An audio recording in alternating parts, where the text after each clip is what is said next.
নাই আমরা একটা পিচাসিনীর হাত থেকে মুক্তি পাইছি, এত ডেঞ্জারাস। আসসালামু আলাইকুম everyone and welcome to the view of the garden. ওকে, তো আজকে নতুন দুটো চেঞ্জ দেখতে পাচ্ছেন আমার ককপিটে। আই গেস একটা হলো গিয়ে বাইকের জন্য লক কিনছি, বাইক বলতেছি হেলমেটের জন্য লক কিনছি, কারণ আপনাদের ভাবির হেলমেট চুরি হয়ে গেছিলো এবং খুব শখ করে একটা কিরিং কিনছি নতুন হার্নেসের মতো। আর আজকে দুইটা টপিকে কথা হবে, দুইটাই প্রচুর সিরিয়াস, কাজেই একটা আক্ষেপ আর একটা খুবই ইম্পর্টেন্ট একটা topic. So before we start, let's cut to the intro.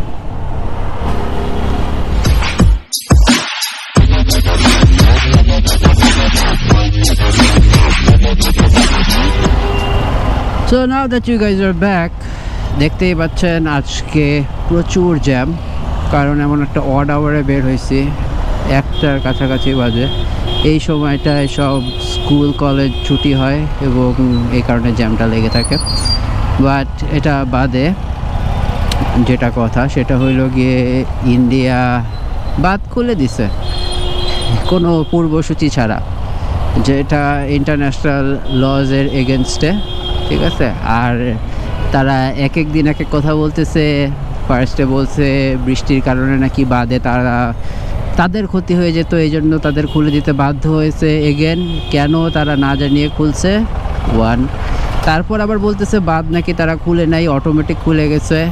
একদম আমাদের পলকদার মতো বলতেছে, আইসিটি পলক। হ্যাঁ,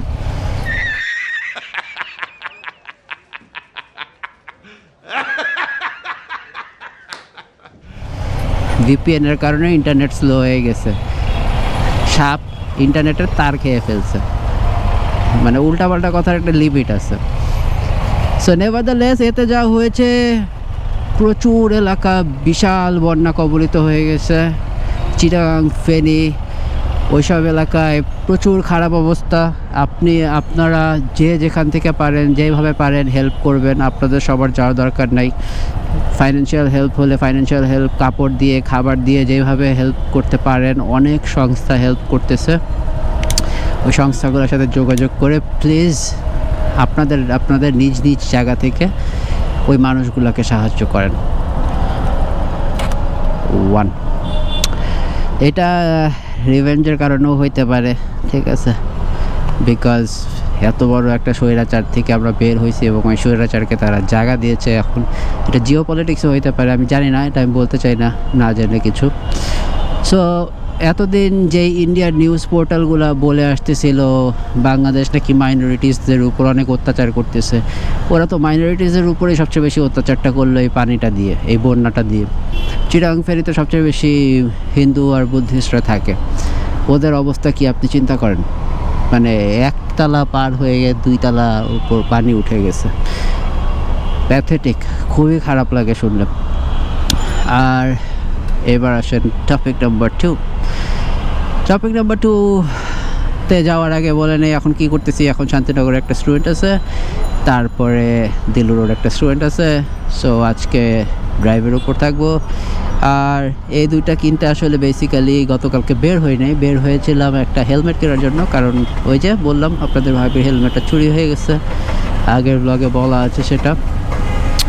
সো হেলমেট একটা চয়েস হয়েছে, সাইজ পাই নাই, দেখে আজকে আরেকটা জায়গায় যাব, যদি সাইজ পাই নিয়ে নেব ইনশাল্লাহ। ওকে, শান্তিনগর প্রথম স্টুডেন্টের বাসায় চলে আসছি। সো আমার দ্বিতীয় টপিক যেটা আক্ষেপের কথাটা, এটা শেষ করে সেকেন্ড স্টুডেন্টের বাসায় যাওয়ার পথে আপনাদেরকে বলছি।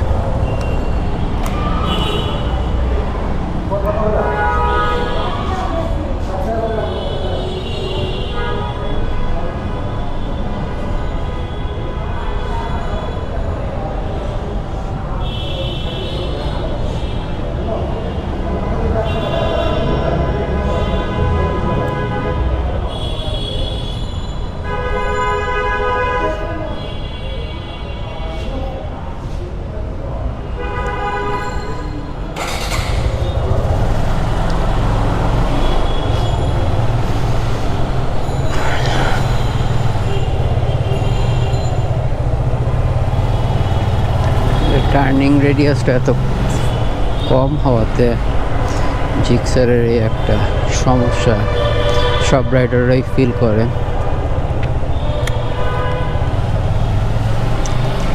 Nevertheless, Goblin will be coming back in a while.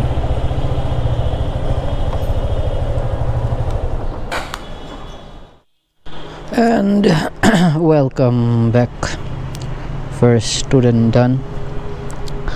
Second স্টুডেন্টের বাসায় রওনা দিচ্ছি ইস্কাটন দিল রোড।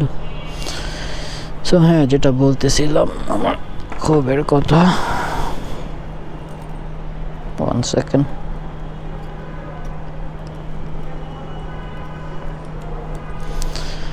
So yes,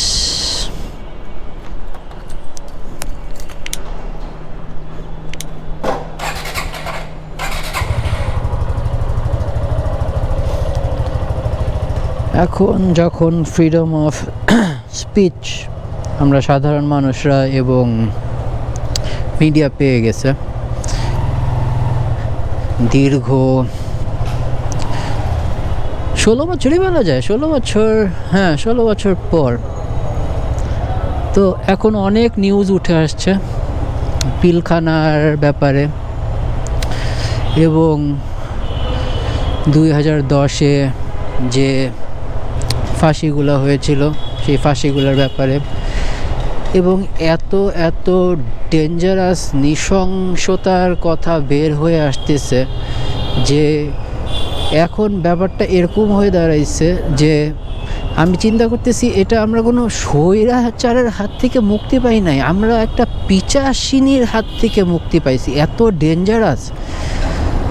উনার সেই সময়কার পিয়ের একটা বই লেখা আছে, আমার ফাঁসি চাই। এই বইটা বাংলাদেশের কোথাও পাবেন না, অনলাইনে আপনি PDF ফর্মে পেয়ে যাবেন। ওইটা একটু পড়ে দেখেন। মানে সে বইটার টাইটেলই দিয়েছে আমার ফাঁসি চাই। সেইটাতে সে অনেক কিছু, অনেক দলিল টলিল দেওয়া আছে শেখ মুজিবুরের আমলের থেকে শেখ হাসিনার আমলের পর্যন্ত, যে যখন তার কোনো এনিমি মারা যাইতো সে কি পরিমাণ আনন্দিত হতো, ঠিক আছে। তারপরে সে সেই দিন বলতো যে আমি আজকে অনেক খাবো, খাবার রেডি করো। সে খুশিতে এই রুম থেকে এই রুমে নাচতো, এবং সে একটা মানুষকে জেলখানায় যার ফাঁসি হবে তাকে জবাই দিয়ে মেরেছিল। এত ডিটেলে আমি বলবো না, মানে খুবই ডেঞ্জারাস এবং মানে ভায়োলেন্ট স্টোরিজগুলা। এবং পিলখানা হামলায় যেই অফিসাররা আসলে বাঁচানোর চেষ্টা করেছিল বাইরে থেকে, তাদেরকে চাকরিচ্যুত করা হয়, তাদেরকে আয়নাঘরে নিয়ে যাওয়া হয়। আয়নাঘরের কাহিনীও তো আপনারা নিশ্চয়ই ফলো করতেছেন। মানে চোখ দিয়ে পানি চলে আসে। পিলখানা হামলার সময় তো মানে ইট ওয়াজ ক্রেজি।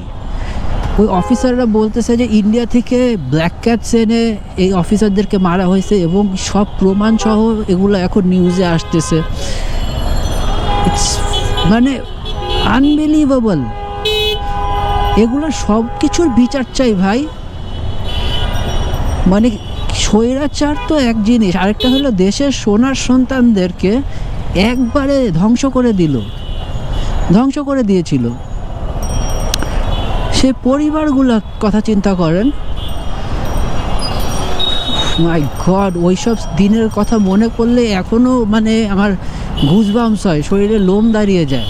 মানে আমরা ওই কয়টা দিন যে কীভাবে কাটিয়েছি সিভিলিয়ান হিসাবে, আর যাদের ফ্যামিলিস ছিল ওই পিলখানার ভিতরে বেশিরভাগই তো শাহাদাত বরণ করেছে, শহীদ হয়ে গেছে।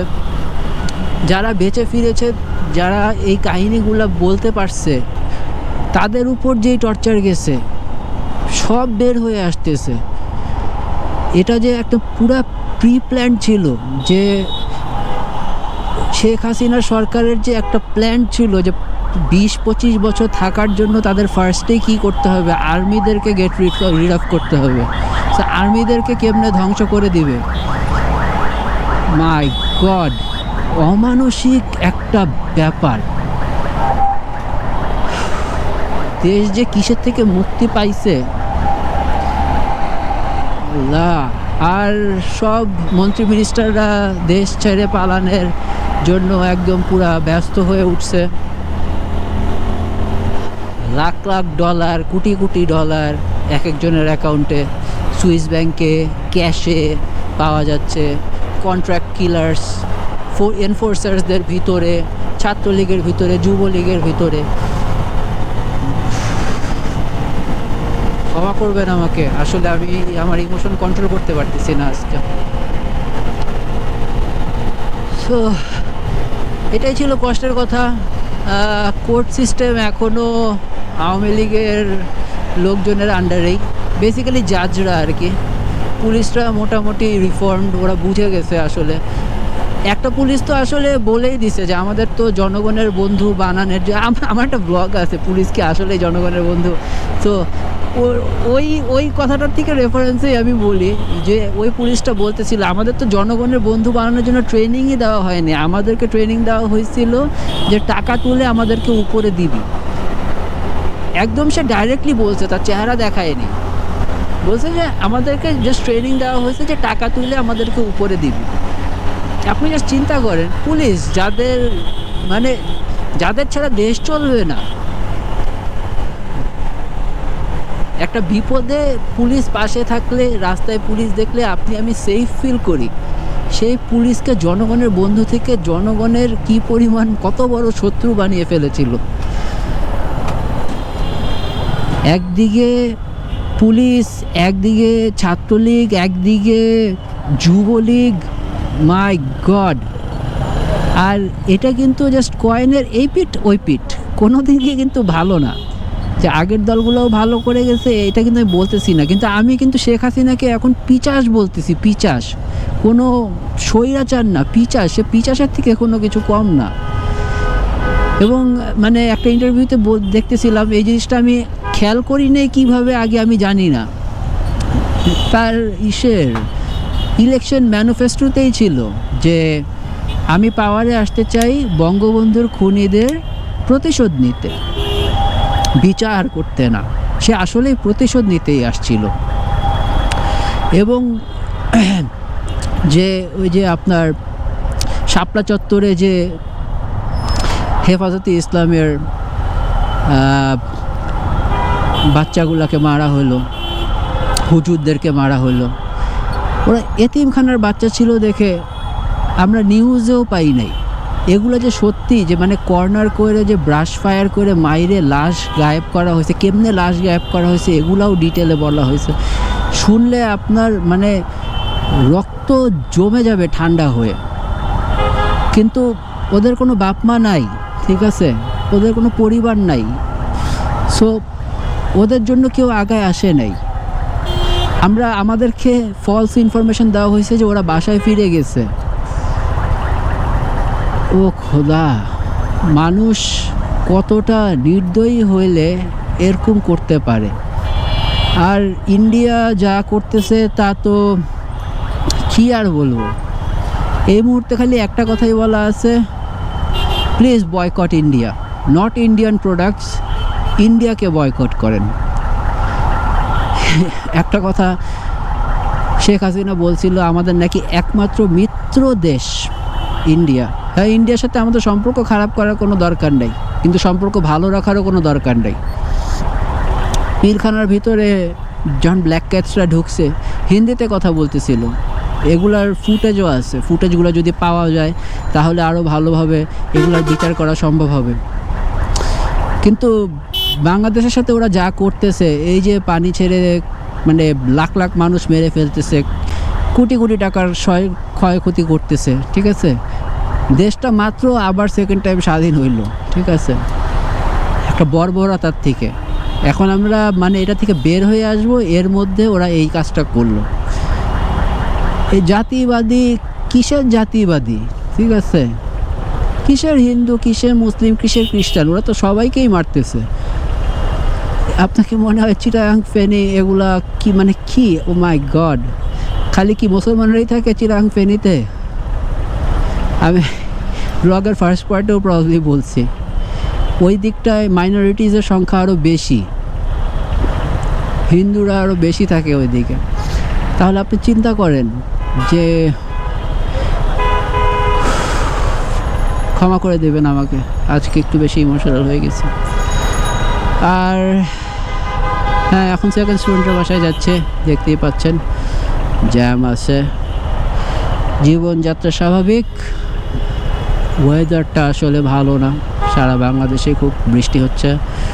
আর ওই বাঁধ খুলে দেওয়াতে তো খুবই খারাপ অবস্থা বাংলাদেশের একটা পোর্শনের।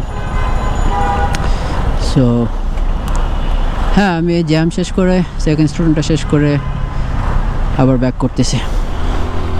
And welcome back. সো এখন যাচ্ছি খিলগাঁও বাইকাহলিক্সে, জোরপুকুর মাঠ। ওখান থেকে একটা হেলমেট নিয়ে নেওয়ার ইচ্ছা আছে যদি পাই, সাইজ মতো এবং প্রাইস মতো। ও মাই গুডনেস, এত জ্যাম।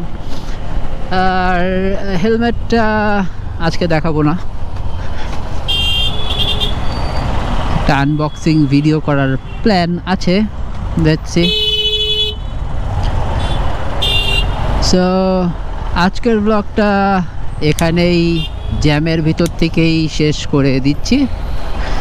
আর হ্যাঁ, যেহেতু আবার রেগুলার ব্লগ ছাড়ার চেষ্টা করতেছি এবং কন্টেন্ট ক্রিয়েট করার চেষ্টা করতেছি, সো আমাকে হেল্প করবেন। Please do subscribe, like, comment.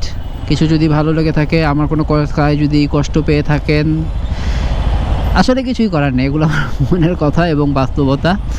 But still like, comment, subscribe, positive negative সব কিছুই আমি অ্যাপ্রিসিয়েট করব। আর আপনাদের সাথে দেখা হবে নেক্সট ব্লগে। Until then, Goblins out. Peace.